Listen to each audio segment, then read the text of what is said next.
Viva! Rui Miguel Tovar, Bom dia, jornalista, comentador. Eu arriscaria mais dizer que tu és historiador do futebol e filho de quem és, porque a tua voz não engana. É verdade, é o que toda a gente diz. Não é? Tu herdaste todos os dias.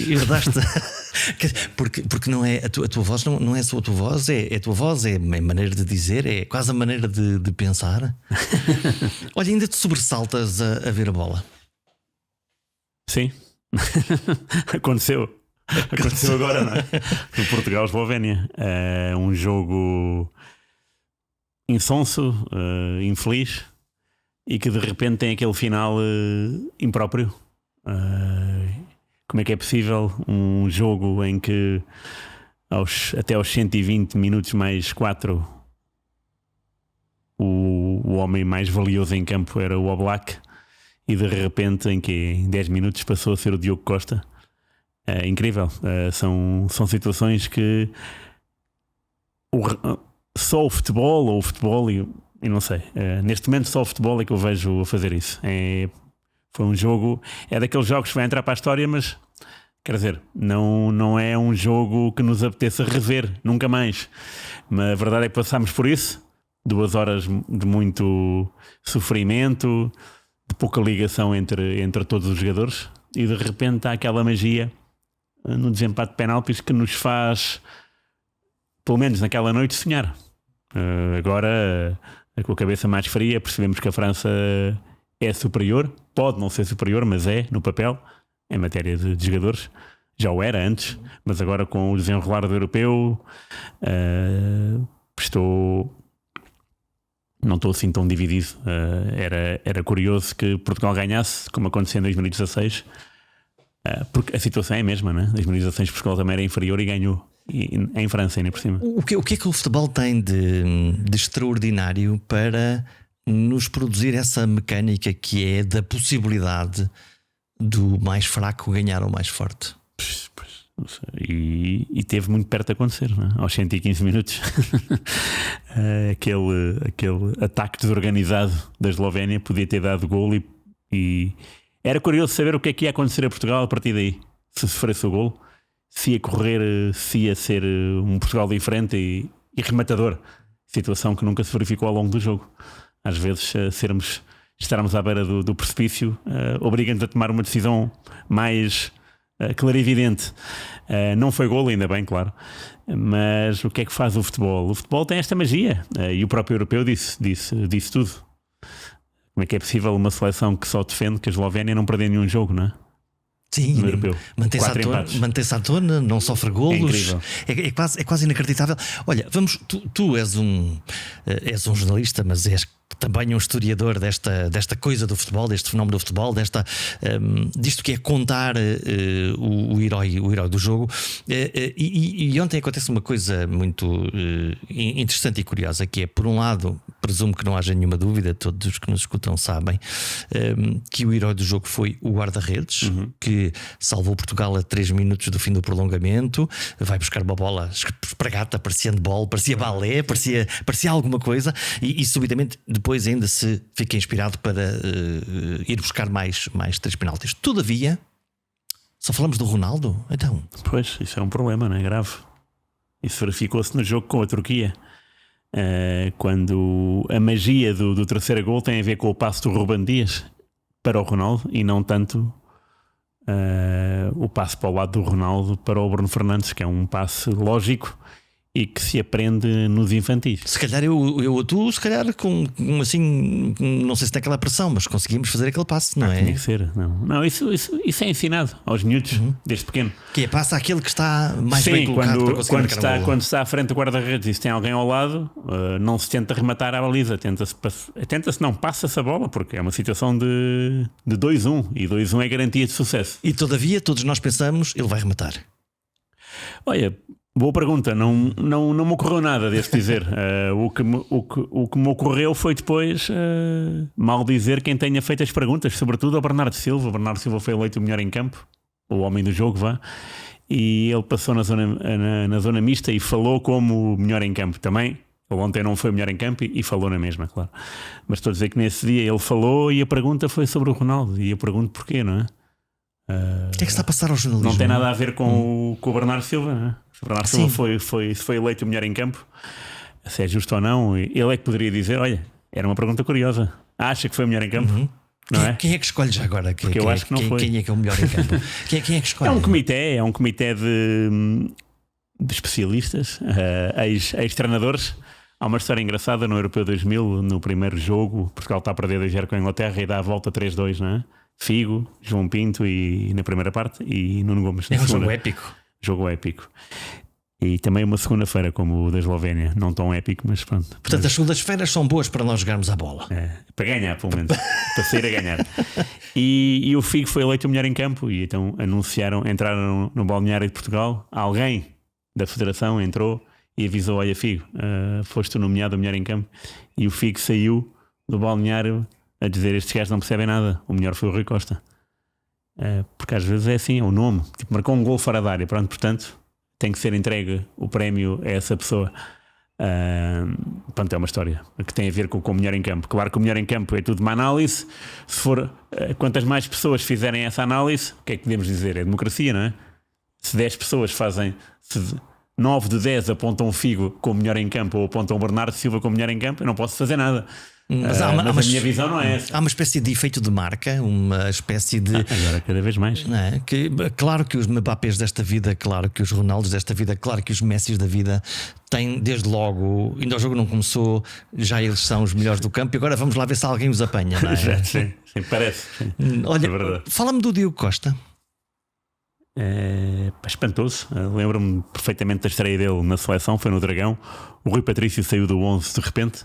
Ninguém percebeu porquê. Era titular da Roma.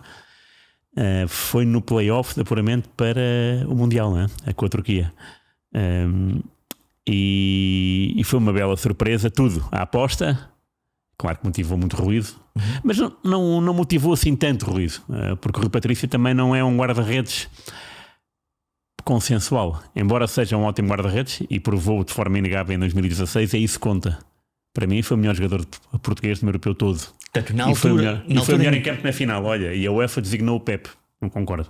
Acho que o melhor em campo foi o Rui Patrício. Foi ele que manteve o empate até o prolongamento e durante o prolongamento. Foi ele. Se não fosse ele, Portugal não ia ao prolongamento.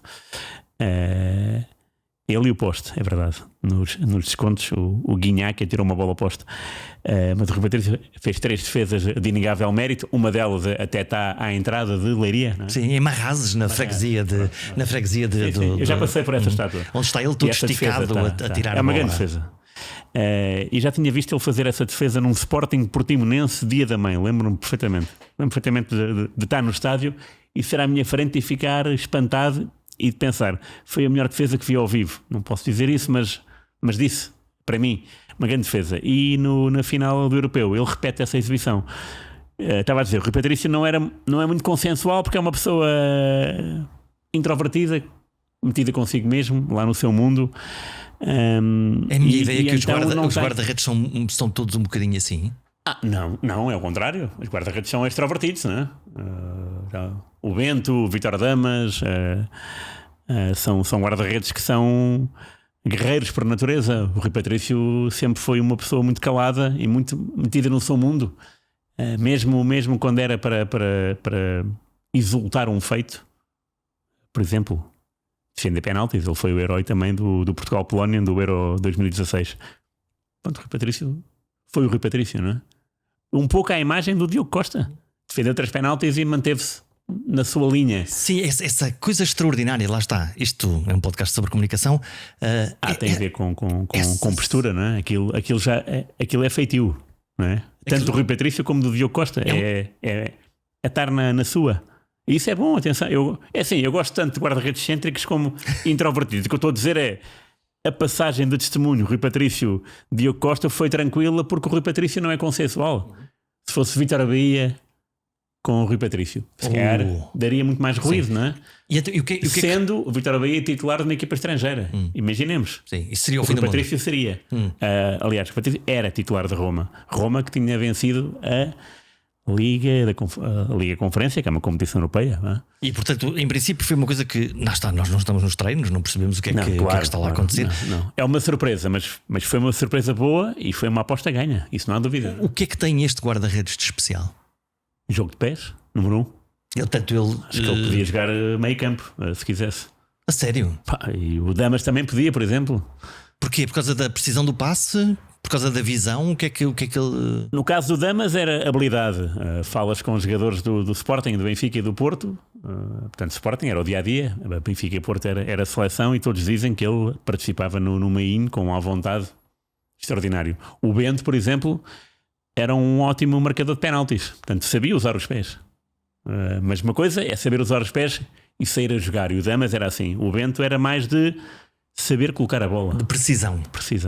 O Rui Patrício não tinha um bom jogo de pés. O Paulo Bento fez um trabalho meritório. Terá sido o trabalho mais meritório do Paulo Bento num jogador. Foi acreditar no Rui Patrício. Para mim, agora tu podes dizer, e o X? É verdade, olha, esse X também foi bem. Mas daquilo que me é...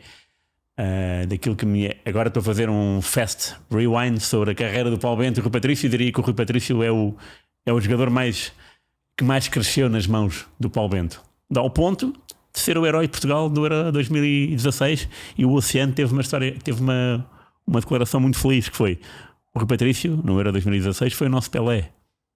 Isso para mim condiz com a realidade. O Diogo Costa é diferente.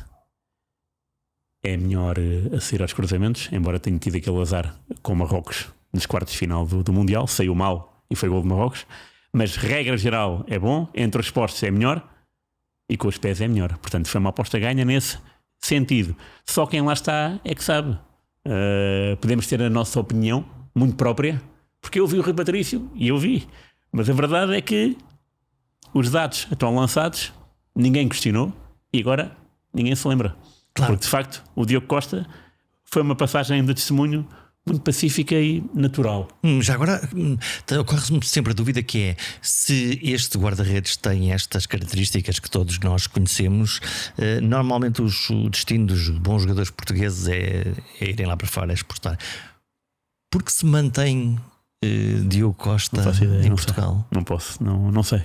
Não sei se há propostas, não há. Não sei se houve e ele recusou. Não sei se houve e o clube recusou. Não sei. Porque ele tem qualidade para jogar num clube das primeiras ligas europeias. Sim, qualidade tem, claro. Então, tem. Mas a verdade é que muitas vezes nós, não é o caso do Diogo Costa, mas muitas vezes endeusamos os nossos heróis, sejam do nosso clube ou não, porque são do nosso país, e então tendemos a ter uma crítica mais alegre. Crítica no bom sentido, claro. Um elogio mais fervoroso. E, por exemplo, neste europeu não há nenhum treinador português. E nós falamos muito da escola do treinador português. Quantos treinadores portugueses estiveram na Liga dos Campeões nos quartos de final este ano e o ano passado? Ninguém, não é? Não há assim um nome que apareça. O último treinador que esteve em finais foi Mourinho. Sim. E foi criticado por isso, não é? Porque é a Liga Conferência. Pois, mas ganhou, mas não é? Estava lá, não é? Sim. Mas é a Liga... Ok, mas ganhou. Mais uma vez foi à final. Sim. E perdeu nos penaltis. Portanto, nós temos de facto excelentes treinadores portugueses. O Abel, o Jorge Jesus. Estou a falar daqueles que ganham. Uns ganham em campeonatos que a mim não me parecem grandes, mas ganham com uma tal categoria, Jorge Jesus, e outros, Abel Ferreira, ganham num campeonato altamente loucos, não é? No Brasil. Há jogadores que fazem 70 jogos por ano no Brasil. Uou. Jogadores. Porque é o estadual, é o Brasileirão, depois é a Copa Sul-Americana, o Libertadores, depois é a seleção. Portanto, há jogadores que fazem 70 jogos por ano. Como é no possível ano civil. Um jogador fazer 70 jogos? Eu anteontem fui, por acaso estava a ver um jogo Fortaleza-Juventude. Eu estava a ver num site e carreguei no nome, que era o Pikachu. Eu achei piada, para Pikachu, que giro. Fez 70 jogos o ano passado. O ano civil todo, 70 jogos. Não se aguenta, não é?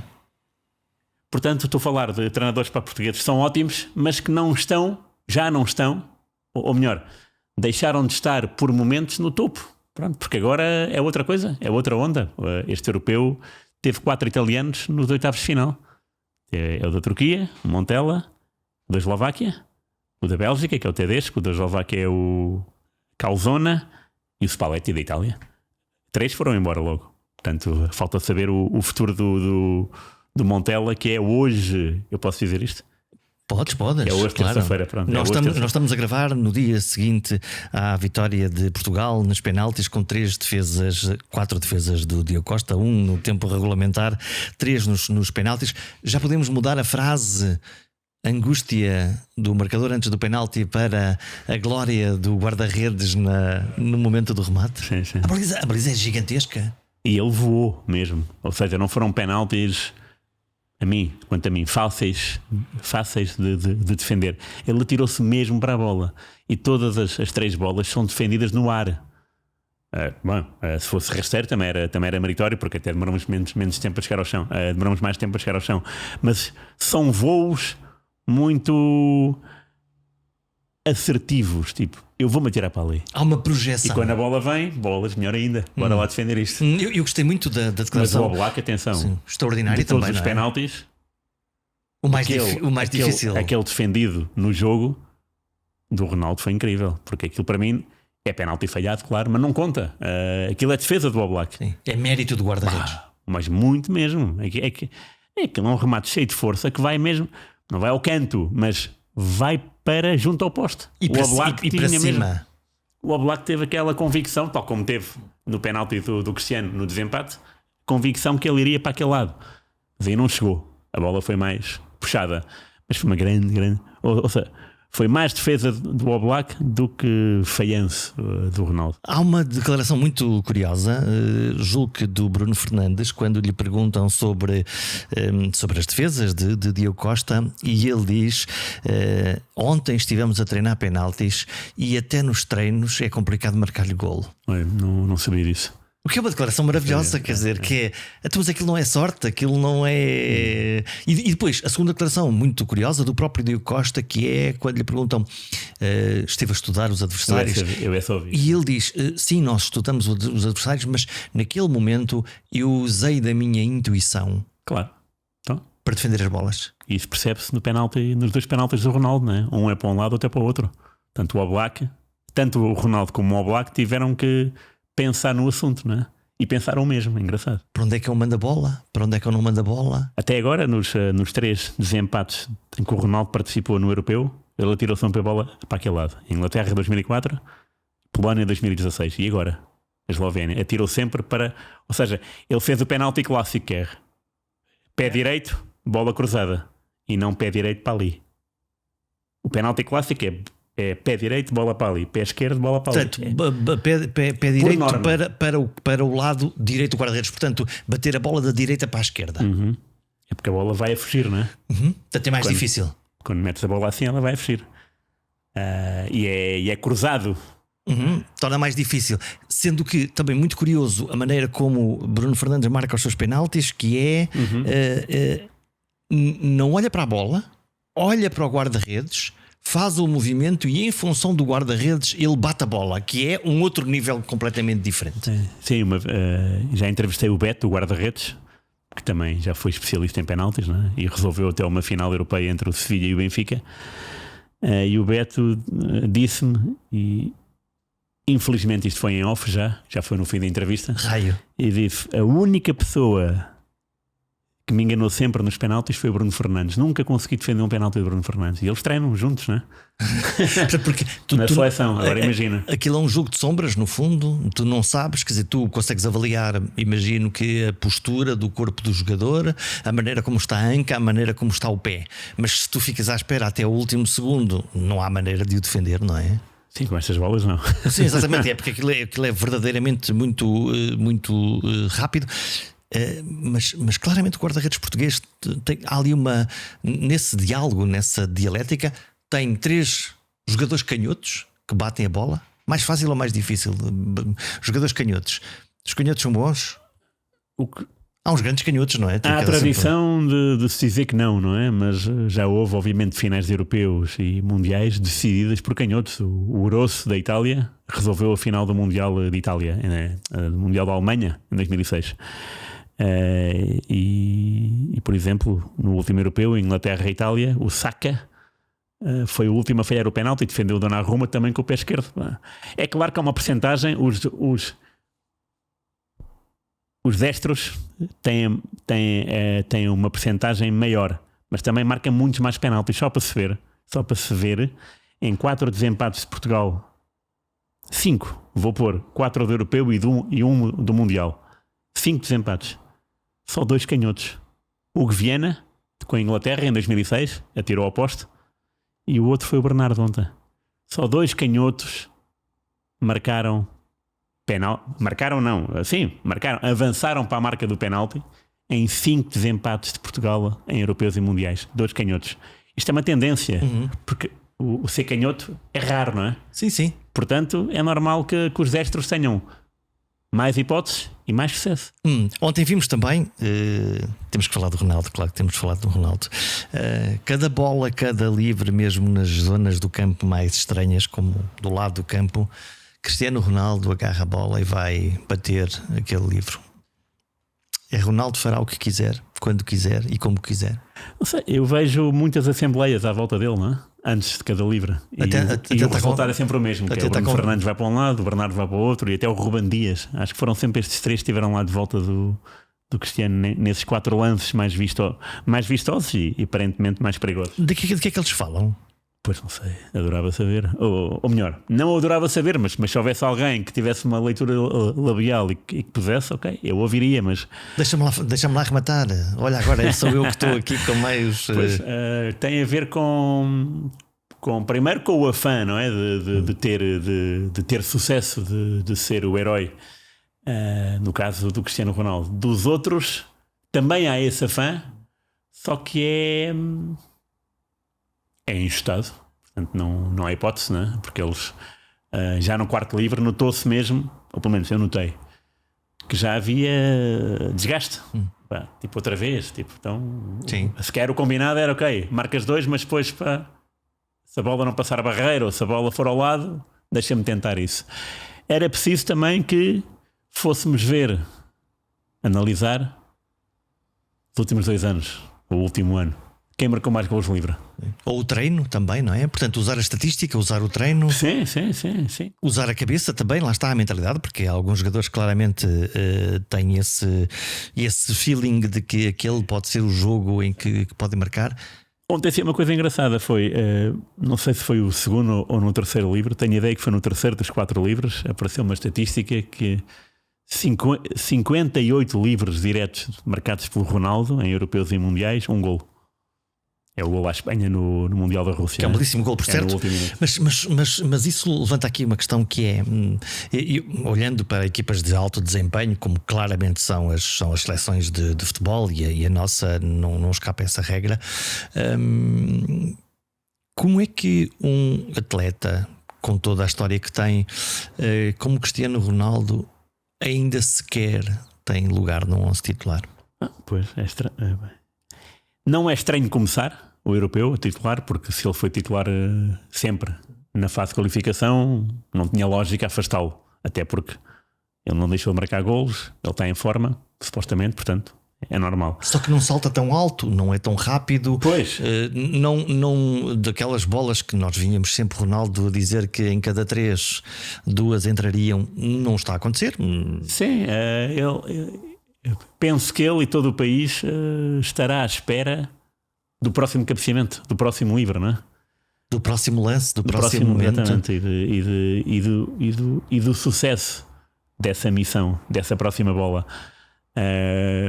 Eu para mim, não tem lógica ele jogar com a Geórgia, mas também não tem lógica rodar novos jogadores com a Geórgia, sobretudo colocando um esquema que já se viu que não é o nosso esquema e jogadores fora da sua posição.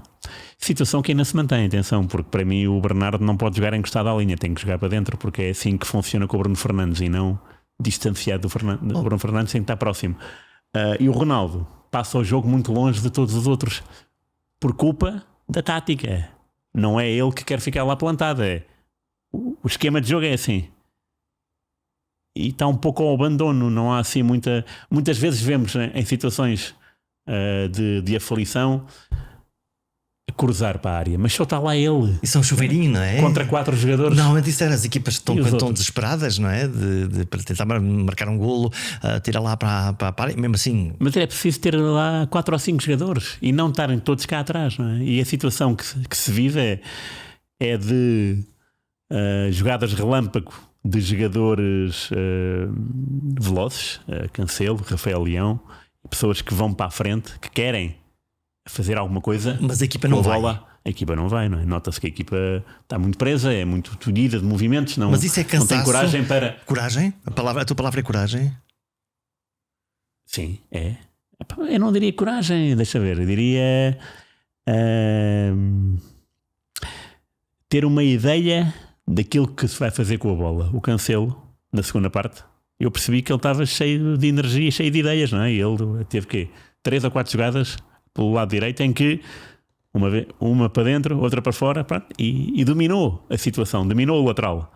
O Rafael Leão na primeira parte também fez isso, e até no último lance da primeira parte é ele que oferece, mete a bola para fora da área para o remate do Palhinha, que bate no poste, na base do poste fora. Portanto, são situações que mais ninguém tem, mais ninguém arriscar. Olha, porque é muito curioso, porque assim, estes jogadores são sobredotados fisicamente, claro, são sobredotados tecnicamente, são sobredotados taticamente, eles conseguem ler coisas que de uma velocidade estonteante. E no entanto não acontece. Ou eu estou a ser injusto e estou a olhar para a seleção portuguesa e a manifestamente exagerar. Parece que aquilo não está sincronizado, como se fosse aquele relógio faz um tic-tac estranho. Sim, não está. Aliás, a única seleção para mim que está sincronizada é a Espanha, nem sequer a Alemanha. Muito se falou da Alemanha do início, mas a Alemanha do início apanhou a Escócia e a Hungria, não é? Foram adversários jeitosos para uma euforia que estava ali já há muito tempo incontida. Mas depois percebeu-se que a Alemanha também convive com alguns problemas, não tão graves para mim como os do Portugal. Sim. Mas a Espanha é a única seleção em que toda a gente sabe o que fazer com a bola e que toda a gente quer arriscar. Porque isso não era coragem, era arriscar. La Fúria, e para a mim, Fúria espanhola. Não, já deixou de ser há muito tempo. É outra coisa, aquilo não é fúria, porque eles não são. Deve haver 1 ou 2 jogadores assim mais furiosos que outros. Tipo o Carvajal é furioso. Há ali um perfume, há ali 2 miúdos, um à esquerda e outro à direita, que vieram. Mas há muitos mais no banco, então. Parece que vieram dos juvenis, mas que têm primeiro uma confiança do treinador, claramente, mas depois eles próprios, eu acho que eles irresponsavelmente se esquecem onde é que estão e são, parece que estão a jogar ali na rua, ali no jardim. Sim, é verdade. Sim, a Espanha tem essa alegria no jogo, nós não temos. Até agora não tivemos nunca alegria, nem sequer com a Turquia, porque a Turquia suicidou-se bastante cedo e entregou-se-nos. Portanto, nós dominámos a Turquia porque às tantas aquilo já parecia jogar contra sombras e não contra jogadores. Eles desanimaram-se muito depressa com aquele autogol, sobretudo.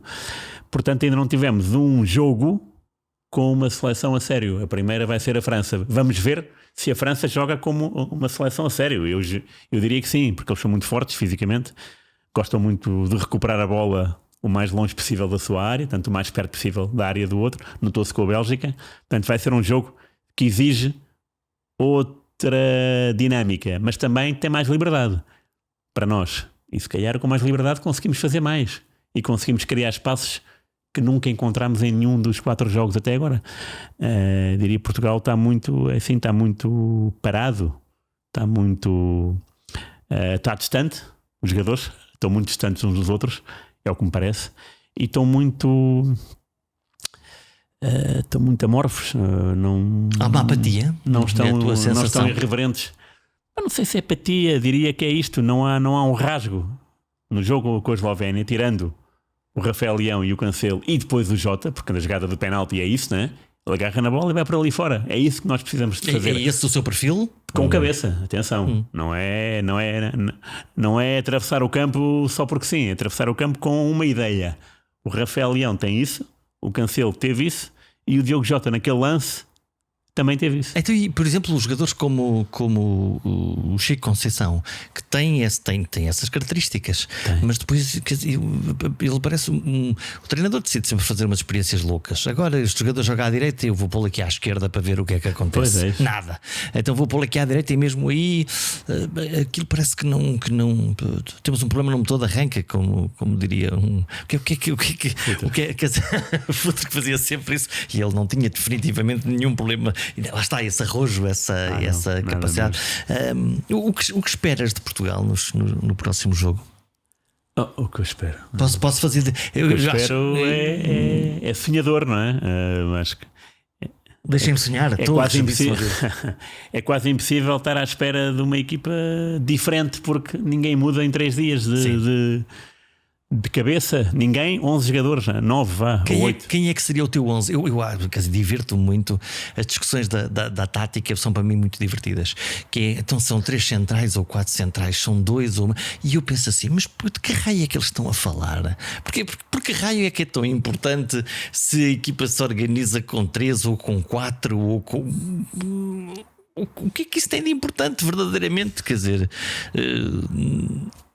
Bom, com 3 não funcionou. Não dá certo. Então muda-se, não é? Claro, e mudou-se agora para 4, para uma defesa de 4 e tornou-se mais homogénea a equipa. Ou os treinadores são teimosinhos e volta e meia embirram que... Tem as suas coisas, todos eles, até os vencedores. O Ruben Amorim tem a sua pancada, o Carlo Ancelotti tem a sua pancada. São atos de fé? Claro, então não são. E são teimosias. Completamente. Então, há treinadores que acham que tirando o mesmo jogador, substituindo o mesmo jogador sempre, isso dá sorte. Ao mesmo minuto? Bom, também não vamos por aí, não é? Mas há uns que esperam ali pelo minuto 70, talvez. Não é? Quer dizer assim, então pronto, sai este, entra aquele e aquilo parece. Mas diria que o importante até agora era encontrar uma harmonia e não há. Agora, perguntas-me, houve harmonia no Europeu 2016 que eu tivesse visto dentro de campo? Não, mas ganhamos. Houve sofrimento, houve batalha. Essa capacidade, sim. Com a Croácia e com a Polónia, sobretudo. Houve essa capacidade, mas há jogadores que eu olho e que vejo que tem perfume, quer dizer, Vitinha. Claro, está bem, claro que sim. Mas é não é? O que tu... Sim, Vitinha, Palhinha, sei lá, o Rafael Leão também. Olha, quem é o teu 11 para jogar com a França? O 11 é assim. O 11 que tu imaginas que Martínez vai pôr a jogar, porque é diferente, não é? Claro, então, mas isso vai ser igual a este. Exatamente. O Pepe tem gasolina? Pois, vou perguntar. Porque... Sim, mas e vai jogar quem? Exato. Mesmo sem gasolina é melhor do que... Não estou a dizer isso. Vai jogar quem? Porque isso... O Pepe, por exemplo, não jogou a meia final do Europeu 2016. Estava suspenso. Jogou Bruno Alves. Suspenso. É diferente, não é? Sim. Se não jogar, vai fazer barulho, não é? Antes do jogo. Vai haver aquele durante uma horinha, vai-se falar disso. Atenção, não há mal nenhum, sim. Mas há pessoas que pensam nisso. Sim. Há treinadores que pensam nisso. E o que é que pensará o treinador, os avançados franceses sobre isso, não é? Olha, vai ser mais fácil. Exato. Há um efeito simbólico também, sim. Um efeito de... Não podemos pensar só em nós, não é? O efeito também está do outro lado. Por isso é que eu digo, o que é que eu acho que o Martínez pensa?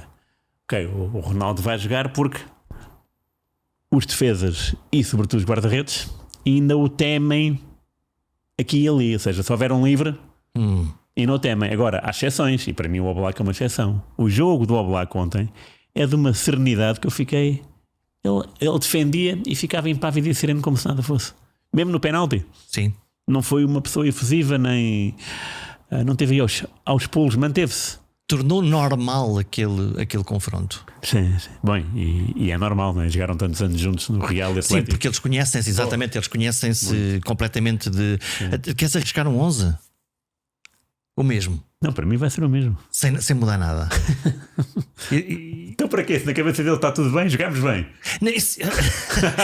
Portanto, esse é o ponto que é. E quando o Martínez chegou e fez as suas primeiras declarações e fez este esforço para aprender português, que é muito interessante, portanto aproximou-se de nós, humanizou o discurso, falou à flor da relva, não só no ambiente de conferência de imprensa, fez uma reflexão sempre muito elogiosa e nós olhamos e dizemos: ok, parece-me um tipo evoluído, claro. Tem uma boa imagem, sim. Tem uma boa reflexão.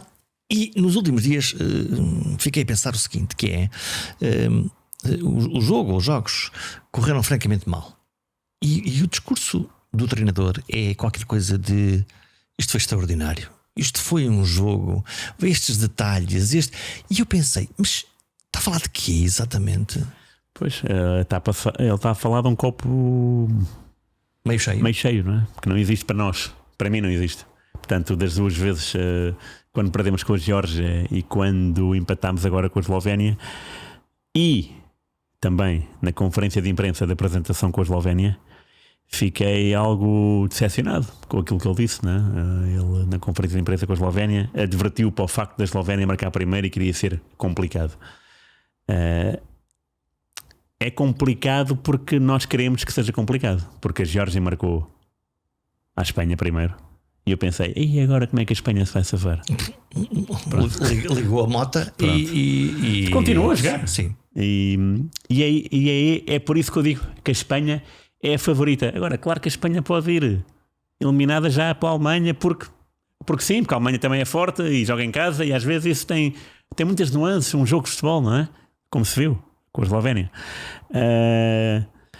A comunicação dele está a falhar, e se não fossem os jogadores a falar, e no caso da conferência de imprensa antes da Eslovénia até foi o Bruno Fernandes, que disse coisas muito certas sobre a confiança dos jogadores em seguir em frente, e não teve aquele discurso do: se sofrermos primeiro vai ser difícil, que passa uma imagem para mim, como adepto que quero chegar à final do Europeu, porque há condições para isso, porque já houve anos em que não tínhamos, mas ok, somos sonhadores e vamos querer isto. Mas depois, de facto, não havia essa perspectiva. Não havia capacidade, não havia possibilidade. Mas a reação do Martínez até agora tem sido muito... tem sido uma decepção. É bizarro, não é? Quer dizer, ele... Porque eu percebo que ele tem otimismo. Eu não percebo se é bizarro, porque eu não sei se ele acredita naquilo que diz ou se é para dar força. O que é que ele dirá aos jogadores? Por exemplo, o João Cancelo, no final do jogo, também disse que jogámos bem. Se calhar estava a falar dele, não é? Isso ele estaria correto. Embora não fosse um grande jogo. Já vimos o João Cancelo muito melhor. Portanto, jogámos bem, não é bem isso. Acho que ninguém pensa isso. Ninguém pensa de nós que vimos o jogo. E eles também não, quer dizer, eles lá está, é por isso que eu digo. Eu não sei se aquilo é uma forma de estamos juntos nisto e vamos todos dizer o mesmo e vamos puxar o barco para a frente, ou se acredita realmente nisso. Agora, achas que é uma tática da comunicação também? O jogo não foi bom, não é? Ninguém pode estar contente com aquele jogo. O que é um jogo bom? Um jogo bom é um jogo com a Inglaterra em 2000, é um jogo com a Alemanha em 2000, é um jogo com a Holanda, é um jogo com a Inglaterra em 2004, por muito sofrido que fosse, e foi, que a Inglaterra foi um grande adversário, apoiada por um grande público na Luz, mas foi um jogo de parada e resposta, e é isso que eu quero. É isso que eu quero de um jogo de futebol, seja o Áustria-Turquia ou Portugal-Eslovénia. Estou à espera de haver um bom jogo entre os dois que me animem, e não o que aconteceu ontem, que foi desanimador ao longo de quase todo o tempo. Sim, é quase aborrecido, não é? Quer dizer, não é um espetáculo, não é uma coisa que a gente esteja a ver e nem dizer... tem que ser, nós é que queremos que seja, atenção, não é? Mas nós contamos para qualquer coisa, não? Nesta conversa, quer dizer, nós que somos os... Sim, mas o treinador pode ter a ideia de, se eu jogar à defesa e ganhar, que se lixe.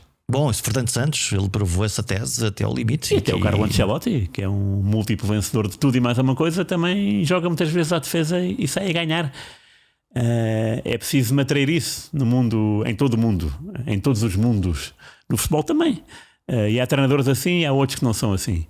Eu, se me perguntas uns jogos bons da seleção, já mencionei uns quantos. E até posso dizer assim: olha, não importava nada de ganhar à França com um estilo de jogo. Um estilo de jogo, não, porque nunca vai acontecer mais isso. Mas ao pontapé de Stuttgart, do Carlos Manuel, não é?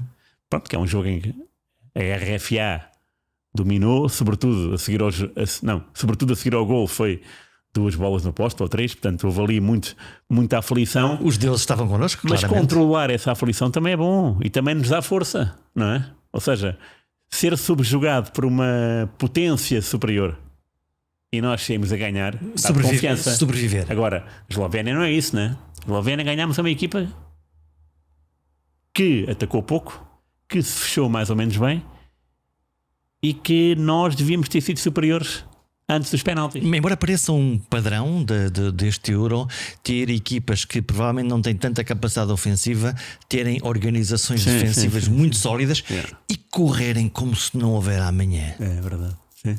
Fisicamente, enquanto que nós olhamos depois a estatística, quando nós olhamos para a estatística de Portugal, vemos que os jogadores portugueses também correm muito, mas quando estamos a ver o jogo, parece que eles não correm tanto, não é? Quer dizer que não há esse rasgo. Portanto, as defesas claramente estão a ganhar aos avançados. Boa surpresa destes europeus, fala dos jogadores, não tanto na conferência de imprensa. As conferências de imprensa a mim parecem muito chatas, as perguntas parecem-me redondas e mastigadas, as respostas. Podiam pôr lá 2 gravadores, um a fazer perguntas, outro a dar respostas, que era a mesma coisa, mas depois naquelas zonas mistas, em particular quando parece que já não há ordem parece que há um caos na zona mista, que é a zona melhor, onde se calhar não está lá o assessor de imprensa. Há jogadores já com discursos muito articulados, muito. Sim, no primeiro jogo eu vi, espantou-me bastante. Muito bem. De reflexão, muito não bem é? Mesmo, sim. Uma boa análise do jogo, assim.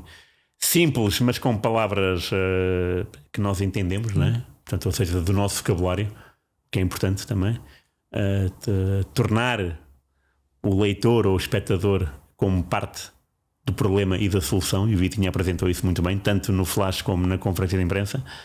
O Palhinha também teve bem a dizer que se o Vitinha saiu o nosso maestro, também é uma boa reflexão. Todos percebemos o que é que ele está a dizer. Exatamente. Há jogadores que pensam. O Bruno Fernandes também é muito bom, sempre foi. O Bernardo também é. Há jogadores que são mais aventureiros, há jogadores que são mais divertidos, há outros que são mais atados. Nesse aspecto, por exemplo, o Quaresma era o rei, não é? Sabia muito bem. Estava muito confortável nas conferências de imprensa e no flash interview. Era um driblador também nas conferências de imprensa. Verdade. Agora, dizes-me assim, jogadores deste europeu que tu tenhas gostado, diria que aquele da Geórgia, o número 7, o Kvaradona, não é? Maravilhoso. Kvaratskhelia, né? Raio de nomes. Bem, também, se calhar, os coitados, quando tiverem que dizer os nossos nomes, também devem ser agora os papéis, não é? Bom. Aquele lance antes do meio campo com a Espanha é um dos lances do europeu para mim, porque denota uma visão anormal do jogo, não é? E às vezes há lances que nós vemos na televisão que o jogo está todo balanceado para a direita e há um na esquerda solto. E eu passo a bola, claro, normal, não é? Mas ele não está a ver. Mas se fosse o Kvaradona, ele metia, porque ele vê mais que os outros. Ou pelo menos neste europeu, viu mais que os outros. E achei muito interessante. É claro que depois há uma série de espanhóis, como tu disseste há pouco, que driblam, brincam com a bola. Isso é importante. Agora, não tenho estado atento àquilo que os outros jogadores disseram na zona mista. Não tenho. Sim, vamos acompanhando mais. Fico sempre, até porque estou próximo do universo do jornalismo, fico sempre com a sensação de que os jornalistas não estão a fazer muito bem o seu trabalho, não o seu trabalho de análise mas de perguntar, por um lado, de perguntar aquilo que é óbvio ou que é diferente em busca de uma resposta diferente, mas se calhar não estão a conseguir, ou numa coisa que é ainda um pouco diferente, que é em qualquer tipo de jornalismo, normalmente o jornalista é aquele que vê mais longe, lá está, é como o jogador, é aquele que consegue, que tem fontes, que conhece as pessoas do sítio onde trabalha e que, portanto, vai obter uma informação que eu não sei. E o que me dá a ideia é que nestas competições e nestas equipas há uma bolha e que essa bolha é tão estanque que não permite que eu saiba nada de novo ou de interessante do que é que lá está a passar. Sim, sim. Eu gostava muito de saber o que disse Martínez no autocarro, ou o que é que um jogador conversou com o outro, ou como é que foi o pequeno almoço esta manhã entre os jogadores. Pois, era bom que assim houvesse. Da minha experiência, que só posso falar disso, dessa experiência não posso falar nada, não estou lá e não dá para perceber. As minhas experiências é 2016 e 2012, mais 2012. E foi um choque grande porque... E tenho ideia que nada mudou, porque eu tenho amigos que fazem a seleção nestes grandes eventos e dizem-me que está na mesma. Que é a seleção portuguesa e a Federação Portuguesa resume-se ao treino, está aos 15 minutos, não é? À conferência de um jogador e pronto, e não há mais nada. E eu lembro-me de, no Europeu 2012... ter ido a um treino da Dinamarca, que foi adversário de Portugal, foi o segundo adversário, em Lviv, e acabou o treino e estavam todos os jogadores à disposição dos jornalistas, era só estar na zona mista, numa zona mista criada por eles, pela Federação Dinamarquesa. E havia acesso aos jogadores? Todos. Então entrevistei o Bentner, lembro-me que entrevistei o Giovinco, que era o jogador mais baixo do europeu, um italiano, entrevistei o Neuer, porque era Alemanha e Itália meia final. Exatamente, Alemanha e Itália meia final.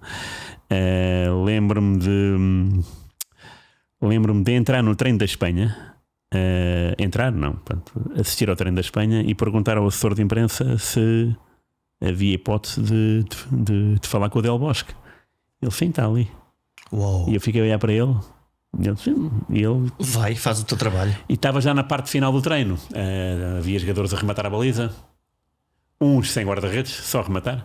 Havia jogadores já descalços. Fabregas estava todo contente, descalço na relva, né?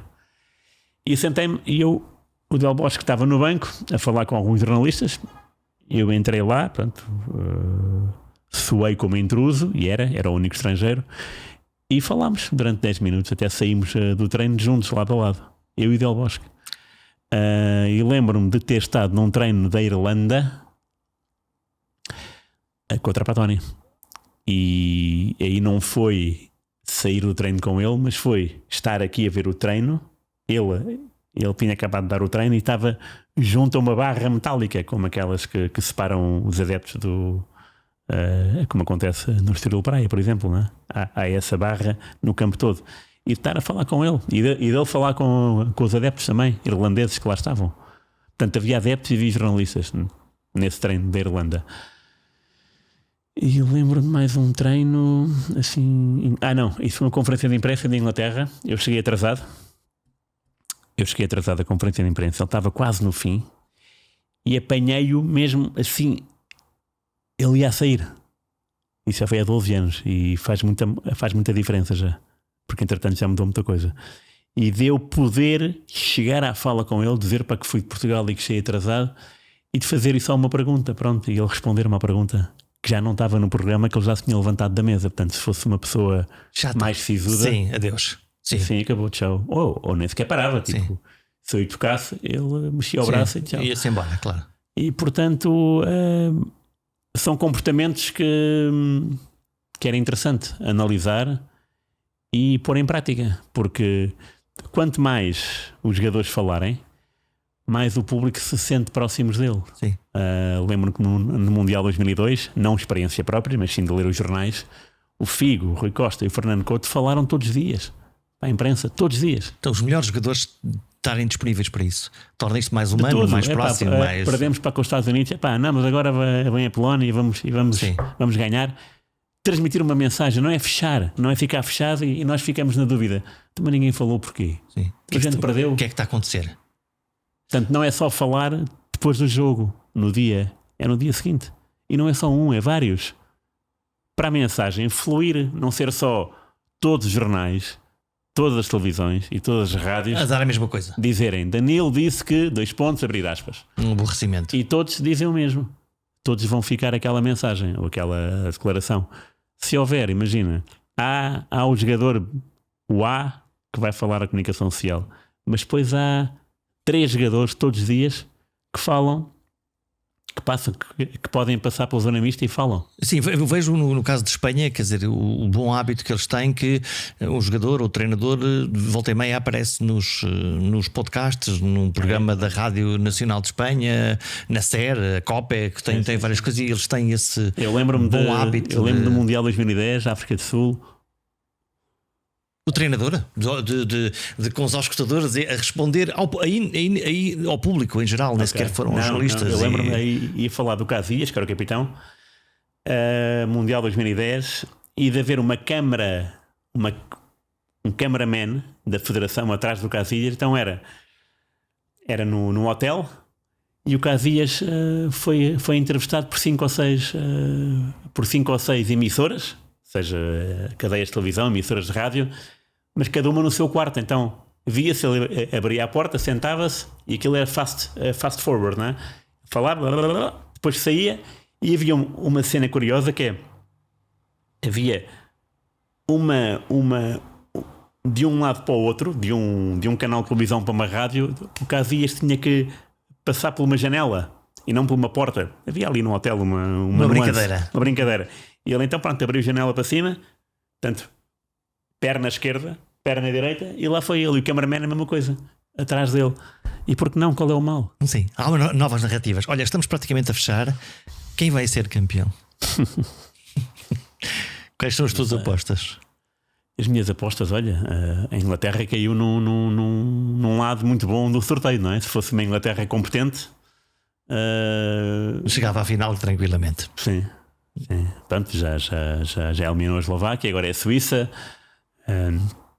Depois terá pela frente nenhum tubarão. Não é como o nosso lado. O nosso lado é mais complicado desta vez. Portanto, agora temos a França, depois devemos ter a Alemanha ou a Espanha. Portanto, são situações, mas diria que sim, a favorita para mim, por jogo e por estilo, é a Espanha. Agora logo se verá. Imagina que Portugal chega à final. Não te surpreendia? Portugal? Sim. Depois de 2016, não. Já nada me surpreende. A sério, não é por mal, é porque em 2016 fizemos uma grande algazarra por ter empatado com a Hungria 3-3 e ter caído para o lado bom do quadro. Mas foi sofrido e não foi assim uma... Estivemos fora 2 vezes. Pois, olha, Ronaldo ainda jogava futebol. Não, assim, aí muito. Marcou 3 golos, assistiu Nani para 2 também, para a Hungria e para Gales. Havia o Renato Sanches, muito bem. Havia o Quaresma como suplente de ouro, havia o Éder como suplente de ouro, havia Adrián, havia uma equipa muito, muito interessante, só que não era um futebol vistoso. E depois, não é? Sim. A questão é que agora é o mesmo. E depois, nós é que queremos o futebol vistoso. E depois há outro problema. Nós queremos o futebol vistoso e ele não existe.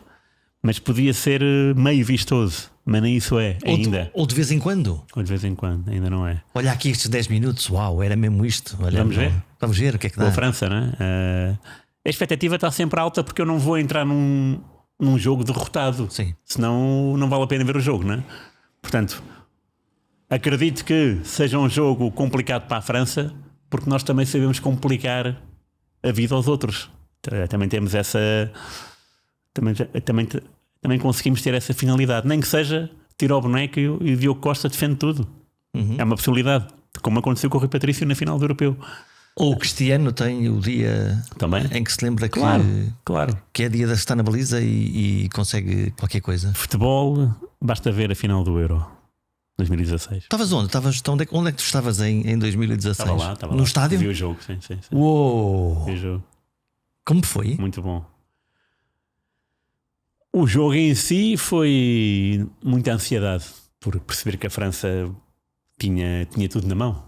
Os adeptos, tínhamos também... Era a coroação da França, no fundo. Sim, pareceu isso. Mas pareceu, pronto, em tons leves, nada de... O Rui Patrício cedo também se percebeu que estava num dia grandioso e que iria complicar, lá está. E isso aconteceu. Aconteceu magia, porque foi um golo fora da área, lá está, rematar fora da área, coisa que não fizemos com a Eslovénia. Arriscar. E notei que no prolongamento, notei que já na parte final do jogo do tempo regulamentar, já houve algumas traquinices. Aquela bicicleta do Quaresma, o Loris defende. Depois, no prolongamento, se não me engano, a bola à barra do Rafael Guerreiro no livre direto. E depois é o golo. Já para não falar que o Éder sofreu 5 faltas no meio campo da França. O que é um bom sinal. Muito bom sinal. Portanto, é assim. Repara, perdemos o capitão, não foi? Aos 28 minutos. E então? E conseguimos. Portanto, essa é a prova mais do que provada de que não precisamos, eu até diria, nenhuma seleção precisa de ninguém. A seleção é uma equipa. Portanto, a equipa pode resultar como equipa. Nesse dia foi a prova provada de que Portugal, se estiver com os astros alinhados, pode ganhar a qualquer um, até à França, em França, num prolongamento com um gol do suplente Éder. A convicção é sempre essa. Ou melhor, a expectativa é, sexta-feira vai ser um jogo tipo Éder. É uma fezada. Exatamente, é uma fezada. Tu tens alguma rotina, alguma coisa que faças antes do jogo? Não é? Não sei, tu pensar, os jogadores, os que entram com o pé direito, os que se vencem, não sei quantas vezes. Isso mas eu não tenho essa coisa. Podias pensar o que é que eu fiz em 2016 aqui para ver se isto. Sim, está bem, mas não me lembro já. A comer caracóis não foi, infelizmente, que eu estava lá. E aqui como, portanto, olha, estou tramado. Portanto, haverá, a 14 de julho haverá caracóis, pelo menos. Já cá estamos. Quem me dera que não fosse preciso, porque era sinal que eu estava lá em Berlim, mas é bem provável.